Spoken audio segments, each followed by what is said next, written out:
DDA JEE के exam की date अब फाइनली आपके पास है 26 दिसंबर। और देखिए अब हमारे पास कुछ ही दिन बचे हुए हैं जिसमें कि हमें ये डिसाइड करना है कि कैसे हम अपने नंबर्स को इंक्रीज करें। बहुत से ऐसे बच्चे हैं जिनके नंबर्स 70 80 बहुत ज़्यादा 90 तक वो खींच पा रहे हैं जब वो टेस्ट लगा रहे हैं या किसी तरह की टेस्ट सीरीज को अटेम्प्ट कर रहे हैं। और कहीं ना कहीं एक ये पॉइंट आ रहा है कि सर 100 प्लस चला जाएगा, 110 से ऊपर नंबर रहेंगे तो मेरे बहुत ज़्यादा चांसेस हैं सेलेक्ट होने के, क्योंकि प्रीवियस ईयर कट ऑफ भी कहती है कि जो सिविल है उसके अंदर आपकी, और जो मैकेनिकल इलेक्ट्रिकल है उसमें कभी कभी कट ऑफ 85 के आसपास गई है, कभी 91 के आसपास गई है। इस तरीके से कट ऑफ आपकी गई हुई है।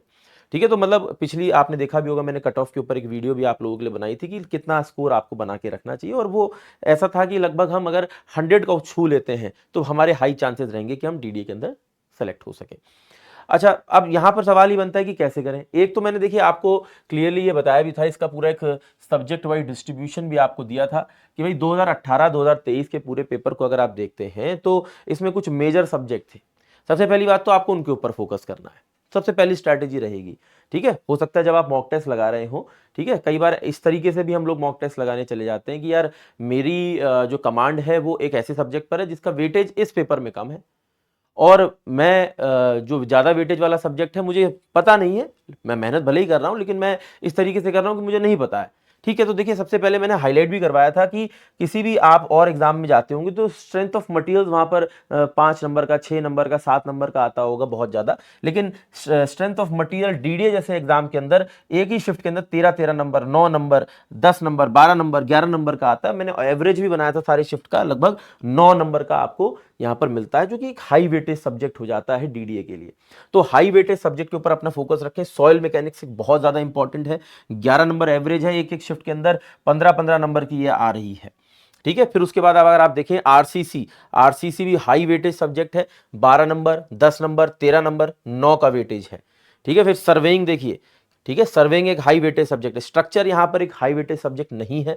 मैं फिर बता दूं, जो बच्चे स्ट्रक्चर पर अपना समय लगा रहे हैं, ठीक है ना, वो फिर समय बर्बाद कर रहे हैं, नंबर बढ़ाने के आपके चांसेस वहीं पे खत्म हो जाएंगे।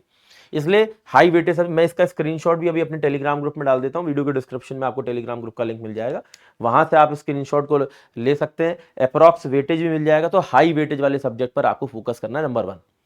नंबर 2, जब आप टेस्ट सीरीज लगा रहे हो, मॉक टेस्ट लगा रहे हो सकता है अभी तक बहुत से मॉक टेस्ट में आपके 70 नंबर आए, 80 नंबर आए। ठीक है, मैं कह रहा हूं कि चलिए आपने क्या करा भाई, मॉक टेस्ट लगाया और मॉक टेस्ट लगा करके भैया आपके नंबर कम आए।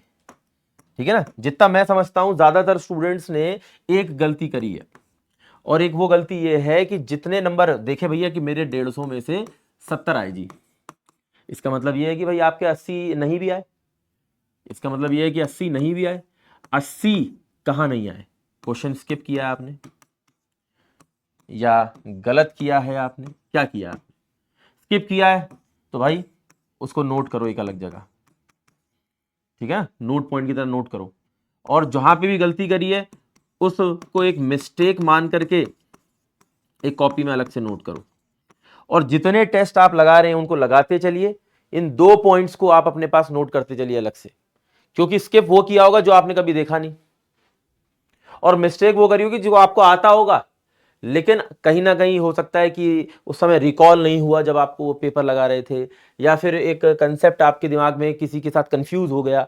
ठीक है, अब कई सारे कंसेप्ट इसमें ऐसे निकल कर आएंगे, जब आप 15-20 टेस्ट लगा लेंगे, कई सारे आपको पास ऐसे कंसेप्ट निकल कर आएंगे, टॉपिक निकल कर आएंगे जो आप रिपीटेडली गलत कर रहे होंगे। ठीक है, तो हमेशा याद रखिए किसी भी एग्जाम के लिए आपके पास एक कॉपी अलग से होनी चाहिए। मैं इसको हमेशा मिस्टेक कॉपी का नाम देता हूं। ठीक है, क्यों? क्योंकि जो सवाल हमें आ रहे होते हैं वो हमें कॉन्फिडेंस तो देते हैं। हम इन 70 पर तो फोकस करते रहते हैं जो हम ला पा रहे हैं, लेकिन जो 80 हम नहीं ला पा रहे हैं उसके ऊपर हमारा फोकस छूट जाता है, और ये एक पॉइंट जो है हम मिस कर देते हैं। सिर्फ अगर यही पॉइंट आप अगले 10 दिनों में अपना नोट करते रहते हैं कि भैया मैंने कहां छोड़ रहा हूं, कहां गलत कर रहा हूं, कहां छोड़ रहा हूं, कहां गलत कर रहा हूं, कहां छोड़ रहा हूं, कहां गलत कर रहा हूं। आपका फोकस नंबर पर है, मेरा फोकस है गलती पर।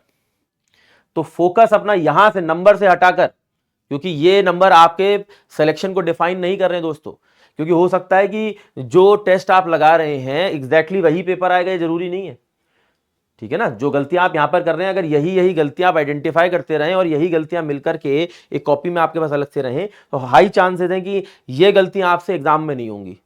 और हमें लगता है कि हमें पता है कि जी मैंने क्या गलती करी थी, हमें पता है जी हमने क्या मिस कर दिया, हमने पता है जी सब लगता है। आप सोचिए, आप कई बार ये सोचने में मजबूर हो जाते हैं कि मैंने पूरे साल मेहनत करी, पूरे साल सब्जेक्ट पढ़ा, पूरे साल सब कुछ पढ़ा, एक सब्जेक्ट पढ़ता हूं तो पहला भूल जाता हूं, दूसरा पढ़ता हूं, तीसरा पढ़ता हूं तो पहले दो भूल जाता हूं। ये तो पहला पढ़ने के बाद भी लग रहा था ना पूरा पढ़ लिया, लग रहा था है। इसीलिए मैं आपको हाईली रिकमेंड करूंगा कि आप कोशिश करिए कि एक कॉपी बना लीजिए, ठीक है, मिस्टेक कॉपी, और एक शॉर्ट नोट कॉपी। जो कुछ नया मिलता है उस शॉर्ट नोट कॉपी में डालते रहिए, जहां गलतियां हो रही हैं उसको अलग से यहां पे डालते रहिए। आखिरी दिन आपको एक ही काम करना है, क्योंकि आखिरी दिन सारी पूरी सिविल इंजीनियरिंग या पूरी इलेक्ट्रिकल या मैकेनिकल इंजीनियरिंग तो रिवाइज नहीं मार दोगे है। तो क्या करना है, आखिरी दिन सिर्फ यही करना है, जो गलतियां थी उनको एक बार देख लेना कि हाँ कहाँ गलतियां मैं करता हूँ, एग्जाम में गलती नहीं होगी। जो कुछ नया मिला होगा वो भी एक बार के लिए रीड हो जाएगा, क्योंकि जो पूरे साल रीड करते हुए आए हो तो रीड करते हुए आए ही हो ना। एक एंड द फाइनल पॉइंट, अगर आप इसके एग्जाम पैटर्न को देखेंगे तो एग्जाम पैटर्न क्या कह रहा है मुझसे कि भैया मैं aptitude, general awareness, English, reasoning, computer knowledge ये सब भी पूछूंगा। इसमें देखिए जहां तक मैं समझता हूं आप सभी लोगों ने इसके पार्ट पर भी मेहनत करी होगी भाई, 2500 रुपए का फॉर्म भरा है भाई आपने, है मेहनत तो करके जा ही रहे होंगे भाई, इंपॉर्टेंट है। अच्छा, इसमें हो सकता है कि कोई पार्ट वीक हो, तो कोशिश करिए कि उस एक पार्ट के ऊपर भी फोकस करते चलिए आखिरी समय में, क्योंकि हमारी इंजीनियरिंग जो बच्चे हैं उसमें मैं भी खुद भी शामिल होता हूँ। शुरुआत के दिनों में जब मैं भी तैयारी करता था ये गलती मैं भी करता ही था, और हर बार जब पेपर देकर आते हैं मेरे से बच्चे वही कहते हैं कि यार वो कहा तो था आपने लेकिन मैंने किया नहीं, कर लेता तो बढ़िया था। और वो ये है कि नॉन टेक वाले पार्ट के ऊपर थोड़ा समय अलॉट करते हुए चलिए। अगर इन 3 पॉइंट्स पर काम करते रहते हैं, ठीक है, तो नो डाउट आप अपने नंबरों को खींचकर वो टॉप 120 के आसपास ले जाएंगे, जहां पर आप अपने पेपर को बखूबी क्लियर कर आएंगे। और मैं आपको एक चीज फाइनल ये भी बता देता हूं कि पूरी एक सिविल इंजीनियरिंग कैप्सूल की प्लेलिस्ट है, उस प्लेलिस्ट को एक्सेस करिए, बढ़िया से पढ़िए, ठीक है। कुछ नहीं करना है आपको, अगर कोई भी सब्जेक्ट रिवाइज करना है, कोई भी सब्जेक्ट, यहां जाइए, लिखिए civil engineering capsule by Shubham sir, ये देखिए highway, RCC, survey, waste water, concrete, soil, FM, जिस सब्जेक्ट पर भी आपको रिवीजन करना है उनके ये मैराथन रिवीजन सेशंस हैं, कैप्सूल सेशंस, रिवाइज कर लीजिए जो सब्जेक्ट रिवाइज करना है, ठीक है। इनमें पुराने सेशंस भी हैं ये वाले, ठीक है ना, जिनका थंबनेल ऐसा हो, जिनका पोस्टर ऐसा हो, ये सबसे लेटेस्ट है, देखो 4 हफ्ते पहले बना है, ठीक है। तो डीडीए जेई में एसएससी जेई का जो सिलेबस है बिल्कुल सेम वैसा ही सिलेबस है, और फिर सिविल इंजीनियरिंग ही है भाई, मैकेनिकल तो पूछने देगा डीडीए वाला, ठीक है। तो भाई इसका पूरा पूरा इस्तेमाल करिए, रिवाइज करिए, आप खुद पेपर देकर आएंगे तब मुझसे बोलेंगे sir civil engineering capsule session से अच्छा रिवीजन में कभी नहीं कर पाता।